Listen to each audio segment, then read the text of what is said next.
He was a man without flaws, as his compatriots think, but many historians consider him paradoxical and controversial. He spent 32 years of his life in the U.S. Army. During the Civil War, he was in command of the Army of Northern Virginia, the biggest military body of the Confederacy. People adored General Robert Edward Lee, who personified the struggle of the South for freedom.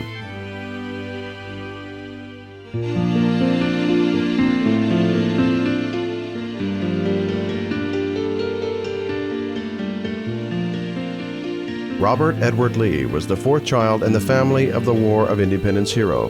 He inherited handsome countenance from his mother, Anne Hill, and physical strength and a sense of duty from his father, nicknamed Light Horse Harry. At the age of 12, after his father's death, the boy became a head of the household, having undertaken loving care of his ailing mother and sisters. There was no money left in the family to send Robert to Harvard, where his older brother Charles Carter studied. In such circumstances, he had to enter West Point Military Academy, where he studied free of charge. Robbie was a very responsible student, and he didn't receive a single demerit in 4 years. He was very popular and won respect from other cadets. He graduated second in his class. Like other best graduates, Robert was sent to the Corps of Engineers. On June 30th, 1831, the second lieutenant of engineers, Robert Lee, married Mary Ann Randolph Custis. She was daughter of George Washington's adopted grandson. The young couple settled in Arlington.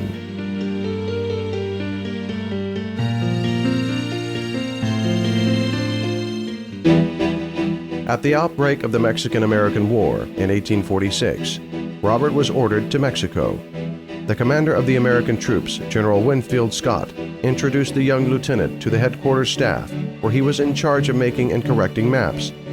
But the energetic officer could also be found on the front line and even led the soldiers to hand-to-hand fights.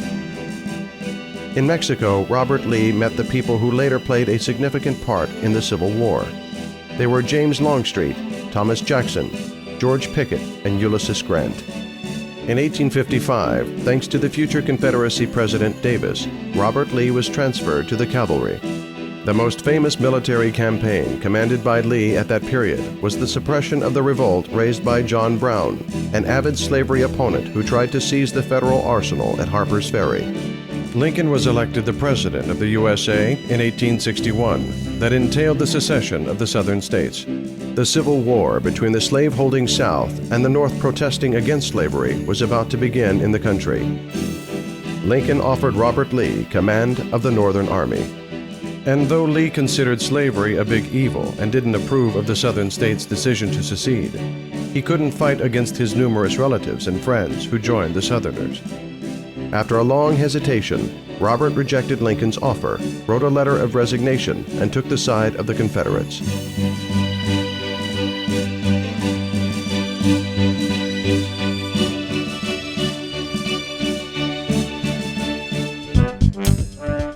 During the first period of the war, General Robert Lee was responsible for the organization of the Confederacy's regular troops. Later, he became the chief military advisor to Confederate President Jefferson. He had a considerable influence on the course of the war. When the Union Army, led by George McClellan, advanced upon Richmond, General Lee assumed command of the Eastern Army of the Confederacy.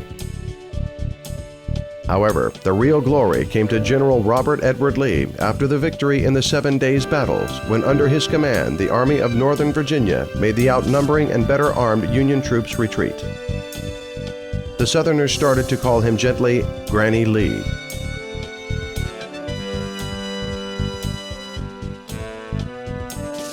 In order to consolidate the success in September 1862, the Robert Lee's troops crossed the River Potomac and met the Union troops. But as ill luck would have it, the enemy got hold of on-the-fly documents of the Southerners, and after a bloody battle at Antietam, where both sides sustained heavy losses, Lee preferred to retreat.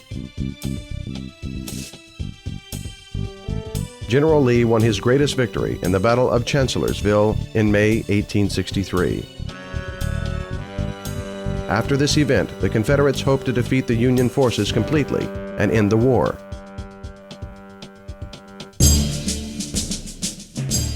During the first 3 days of July 1863, the greatest battle in the history of the Western Hemisphere took place near the town of Gettysburg. Their circumstances were in favor of the Union Army. General Lee launched the wide frontal attack known as Pickett's Charge, but it didn't save the situation. The Southerners were defeated. Nevertheless, the Army of Northern Virginia, led by General Lee, persistently resisted for 2 long years and capitulated only on 9th April, 1865.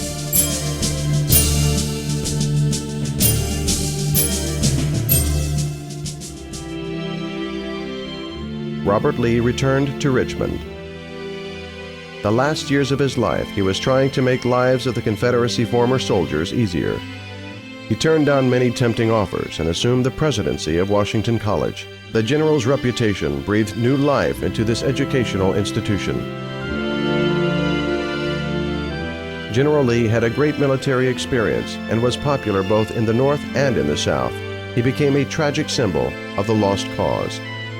Robert Edward Lee died of a heart attack in Lexington on the 12th of September, 1870. He didn't live long enough to see the restoration of civil rights, which took place only 100 years later.